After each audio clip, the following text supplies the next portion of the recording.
esta lluvia y estar aquí me recuerda la primera vez que le vi, me recuerda el amor y sentimos al Señor con el ritmo de la lluvia. Somos bendecidos, hermanos, por estar aquí y estar así juntitos y darnos calor en el amor.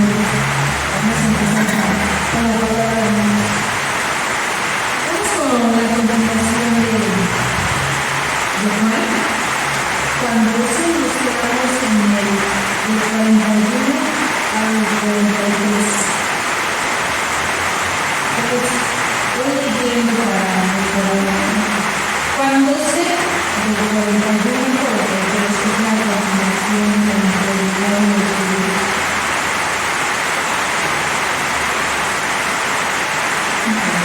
Amén. Isaías dijo esto cuando Dios su gloria y habló acerca de él.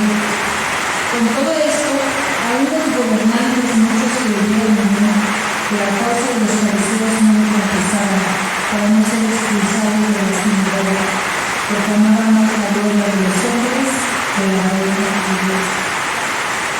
Aquí vemos que el evangelista nos contextualiza la cita de Isaías 6, 9, 10, pero vamos a ver su contexto de Isaías 6, 1, 7.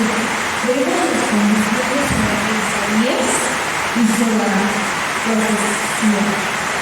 Y vamos a Isaías 6, 9. Para poder entender porque nos dijo ahí los contextos. Entonces, Isaías 6, 9, 9 y 10. Y dijo, anda y di a este pueblo, oíd bien y no entendáis, pero por cierto no más comprenderás. Endurece el corazón de este pueblo y verá sus oídos, y cierra sus ojos, para que no vea con sus ojos y oiga con sus oídos, ni su corazón entienda, ni se convierta, ni quiera para él sanidad. Pero nos vamos a 6, 1, 7, para entender qué es lo que estaba pasando con el pueblo, porque el Señor nos dio la profecía de Isaías. En el año que murió el rey Josías, vi yo al Señor sentado sobre el trono alto y su libro y sus palmas doradas en el templo. Por encima de él había serafines, cada uno tenía 6 alas, con 2 cubrían su rostro y con 2 cubrían sus pies y con 2 volaban. De uno a otro daba voces diciendo, santo, santo, Jehová de los ejércitos, y toda la tierra está llena de su gloria.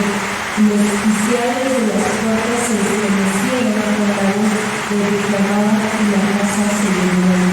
Entonces dije, ay de mí, y soy muerto porque siendo hombre inmundo de labios y habitando el nombre del pueblo que tiene labios inmundos, han visto mis ojos a él, Jehová de los ejércitos. Y voló hacia mí uno de los serafines, que en medio de su mano un carbón encendido, tomando del altar con unas tenazas, y tocando sobre él un boca y dijo, he aquí que esto que tocó tus labios, y es tu pan que toca en medio de tu pecado. Podemos ver que lo que escuchaba el pueblo de Israel era pues la gloria del Señor. Ellos cuando llega y le da la vista, lo que vio, lo que el Señor le mostró, ellos no creyeron, se endureció su corazón. Siempre hay personas que le quitan la divinidad de Jesús o se niegan a aceptar la divinidad de Jesús. Vemos que Juan no hace distinción de Jehová de los ejércitos del Antiguo Testamento y el Cristo del Nuevo Testamento, aplicando el mismo grado de divinidad. Cuando la pastora y yo tuvimos una plática con los testigos de Jehová, para ella y para mí fue así muy impactante porque ellos decían que Jesús no era Dios. Ellos no es cabe su cabeza de pensar que Jesús es un Dios. Entonces, vemos que se ve también en la actualidad que con la divinidad, en las Biblias, cómo se va quitando ese grado de Dios. Entonces, para Juan era humanísimo. era uno mismo, por eso habla de él, cita Isaías, y lo ve el mismo libro de Jehová de los ejércitos.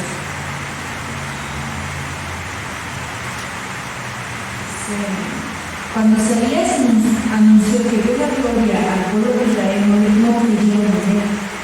Cuando Cristo vino a este mundo, tampoco creyeron y vieron su gloria. Como al inicio vimos su gloria y como lo vieron los apóstoles y judíos, seguían con esa incredulidad y con su corazón endurecido. Cristo se manifestó mostrando sus señales, que aquellos judíos no creyeron. Así se cumplía lo que Isaías había anunciado. Cuando dice cumplir, nos damos cuenta que aparece más en el Nuevo Testamento. En el Nuevo Testamento hace referencia a la idea que se repite un patrón. Si nos damos cuenta, no solamente ese profeta, venían profetas así anunciando, y cada vez que se hablaba de un Dios, o en este caso, cada vez que se hablaba de Cristo, había esa negatividad. Eran patrones que se venían manejando, el que hablaba de Dios, vieron a Cristo y aún así no creyeron, y había una gran negatividad.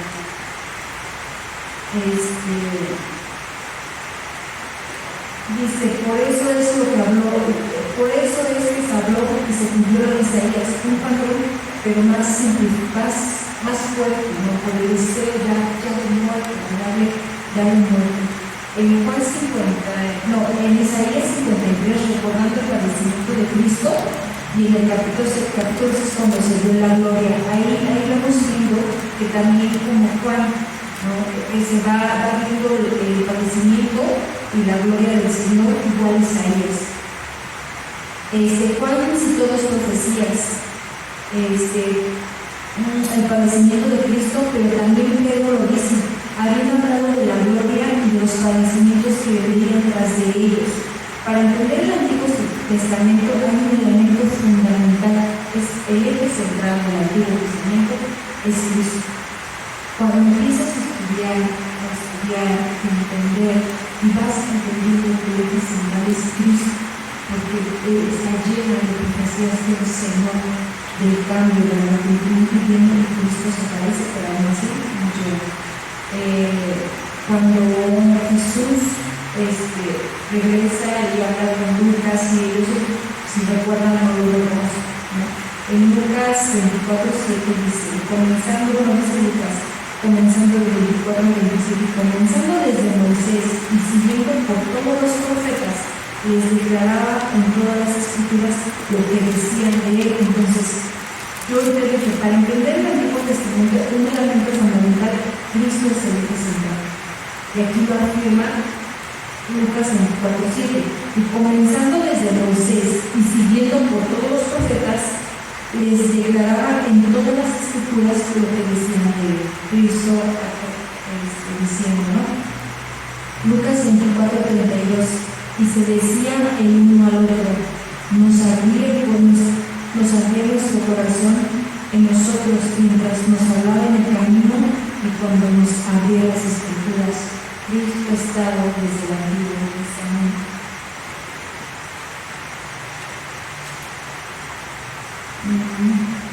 En el 42, regresando a Juan, vemos que hay personas que tienen la capacidad individualmente de tomar sus propias decisiones como Cristo. Los líderes habían constatado las señales de que Cristo realizaba y también habían constatado todo lo que se decía de él en el Antiguo Testamento. Llegaron a la conclusión que tenía que ser el Mesías y lo acercaban en el interior.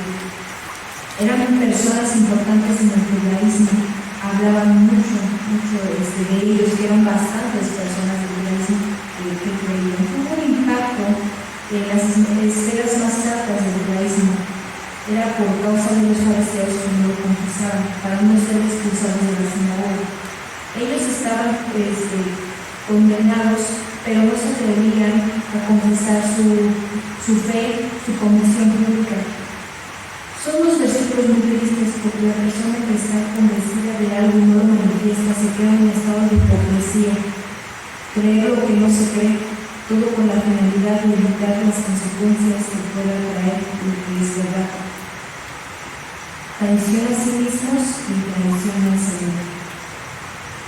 Traición grave con consecuencias graves. Eran líderes del judaísmo, las personas estaban al pendiente de los líderes. En Juan 7:26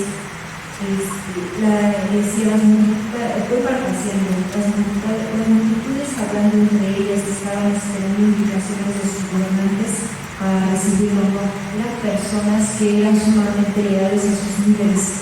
Por eso Juan dice que ellos estaban en expectativa para ver qué era lo que hacían, cómo actuaban esos líderes. Ahora, si estos líderes, si creían en Jesús, no lo manifestaban abiertamente, esto confunde al pueblo. Los desorientaban, les privaban de ir incluso a Jesús y a convertirse de algún modo. Eran hipócritas que se traicionaban a sí mismos y al Señor. Eran falsos guías mentirosos, era una responsabilidad muy grande. Es por eso que a veces me pongo a pensar que muchas personas veo ese deseo de ser líderes, incluso líderes de iglesia, ¿no?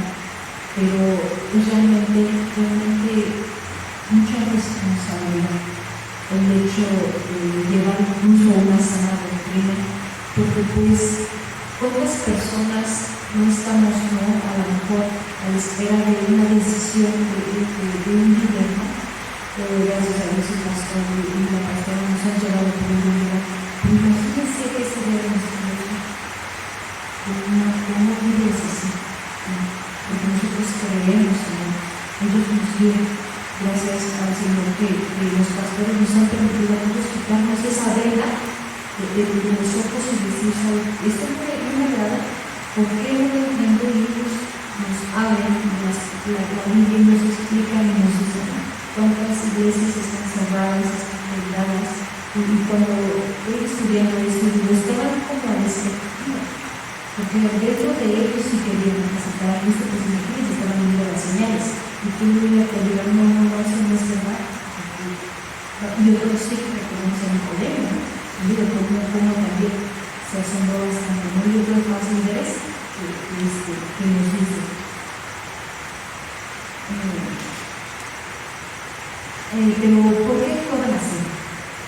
Era por el temor a los fariseos, eso lo vemos en el capítulo 9 del Juan. Porque todo el que confiese que Jesús era el Mesías será expulsado de la sinagoga, a la acción. Esto atemorizaba dentro del judaísmo incluso a los líderes. Sacarlos de la sinagoga era lo más terrible para un judío hasta la fecha. Sería condenado a destierro político, aislamiento a todos, a la familia social, incluso una excomunión. Esto sigue siendo, ¿no? Porque es su vida para ellos, las sinagogas, es su vida y lleva algunas consecuencias también, ¿no? Segunda razón, para conservar su posición, y la explicación que da es porque amaban más la gloria de los hombres que la gloria de Dios. Están más interesados por sus propios intereses, su propia gloria que la verdad de Dios, que hablen bien del pueblo de ellos, ¿no? Esto lo vemos en el capítulo 5, 44. Sus intereses personales antes que los intereses de Dios. No querían perder sus bienes, sus estatutos. No sería por mucho, perderían todo su estatus social, todo hasta la vida eterna. Perderían su propia vida. En Gálatas 1:10 habla de buscar la gloria de los hombres, cambiar su forma de predicar, eso lo dice Pablo, ¿no? A la iglesia de Gálatas. El hecho de predicar, hay una incompatibilidad enorme. No es posible estar buscando agradar a Dios y agradar a los hombres. Y eso es muy importante, es donde viene la verdadera sabiduría.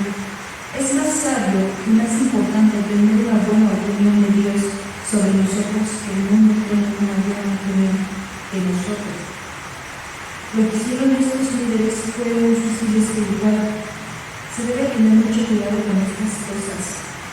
Cuando los predicadores quieren ser populares y evitamos hablar cosas que no son agradables al mundo moderno, o tocar temas que no son de popularidad para conseguir prestigio, para poder tener un poquito más de poder de economía, pues recibir apoyo.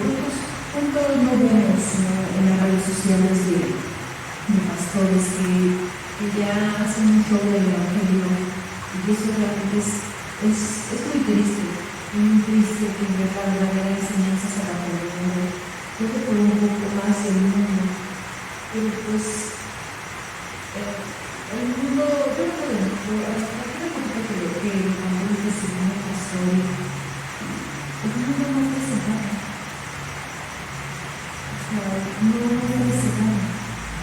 No te llena, al contrario, haces algo y te sientes más vacío, sucio. Entonces, yo me pongo a pensar, estos pastores, en qué momento se pierde la conciencia, o cuántas veces no pierde la conciencia de bien y malo, cómo llegas a rechazar el Espíritu Santo. En qué momento pasa, en qué momento de inestabilidad, perdemos ese calor de esto, del evangelio del alma. Todos tenemos la posibilidad de caer en esa tentación. Todos estamos expuestos. Posiblemente estos hombres estaban buscando un terreno intermedio, algo que no existe, un terreno entre la fe y la integridad, la verdad y la mentira. No existe. Te colocas de un lado o del otro, como dice el Señor en Apocalipsis, por cuanto no eres frío ni caliente, sino que eres tibio, te levantaré de mi boca. Yo siento que a veces tengo una sensación de cuando tienes hambre y comes algo que sabe a las neurológicas de muchas cosas, un sentimiento muy fuerte en lo que yo quiero creer. Tampoco es imposible mantenerlo mío y mantenerlo de Dios. No es posible. No se puede. Podemos hacernos una pregunta: ¿somos creyentes o somos creyentes o somos personas convencidas? Porque uno puede estar convencido, pero no ser convertido. Santiago a veces nos dice para hacerlo. ¿Tú crees que Dios es uno? Bien haces. También los demonios creen y tiemblan y no se salvan. Hay que ir más allá del convencimiento intelectual. Tiene que moverse la mente, corazón, la voluntad de las emociones y la voluntad tienen que ser implicadas en la conversión y no la conversión, sino en la convicción. A mi opinión, yo creo que nosotros no tenemos la capacidad ni se nos ha dado el derecho de juzgar a nadie.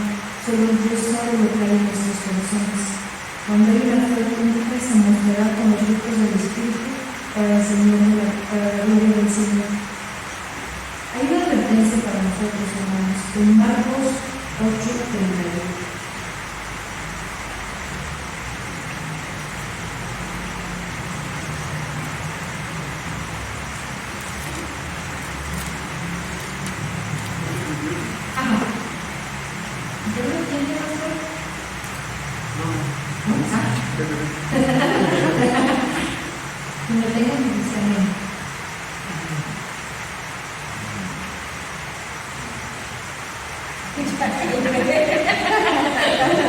Porque el que se avergonzare de mí y de mis palabras en esta generación adúltera y pecadora, el Hijo del Hombre se avergonzará también de él cuando venga en la gloria de su Padre con los santos ángeles. Esta es una advertencia que se debe considerar. Y más bien serían dos: la incredulidad, y la otra sería cuidado con honrar nuestra gloria. ¿Por qué puse que nadie tenemos la calidad del derecho, ¿no?, de juzgar?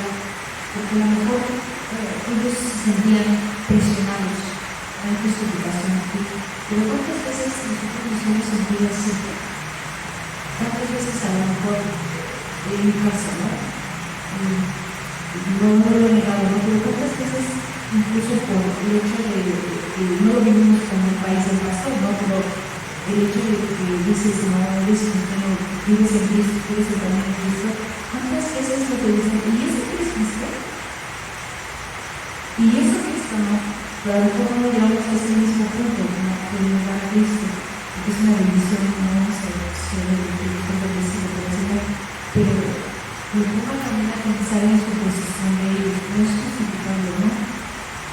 pero hay que ver que nosotros mismos señalamos. Nosotros mismos ya señalamos consciente o inconscientemente, ¿no? Aquello, ¿no? Dice, no sé, para mí estos temas que me puso el Señor y todo eso, me ponen a pensar muchas cosas en mi forma de actuar, en mi forma de actuar. Incluso pues de repente no la incredulidad o lo que manejamos, que batalla mucho por entenderlas, lo confieso, ¿no? Y viéndolo, porque creo que el Señor va trabajando de una manera en mí, y sé que va trabajando todos los hermanos de diferentes maneras. Todos tenemos un Dios que trata de no te igual a mí que acompaña. Entonces, por eso el hecho de no señalar de cómo nos vamos manejando en la vida al contrario, ¿no? Si vemos que algo está mal y desde nuestra experiencia aportar algo, ¿no? Entonces yo lo veo, digo, qué triste de que lo vieron, lo sintieron al Señor, y aún así lo negaron, y qué feo, ¿cómo dejé pensando, cómo se habrán quedado ellos después de que pasó, ¿no? De todo lo que pasó, todo lo que vivieron, como humanos, como han quedado. Creo que ellos fueron a sobrevivir. Entonces, este es un tema que pues es la última fue corto, pero en mí cayó el de ya no me piques, ya no señales, ¿no? Sí, porque todo el mundo actúa tranquilo. Y como tengo el deber, o el derecho, más bien el derecho, tú esta, porque simplemente el Señor trabaja de nosotros, pero sé que tiene que dar esta palabra y es una competencia. Entonces, no sé qué quieren agregar hasta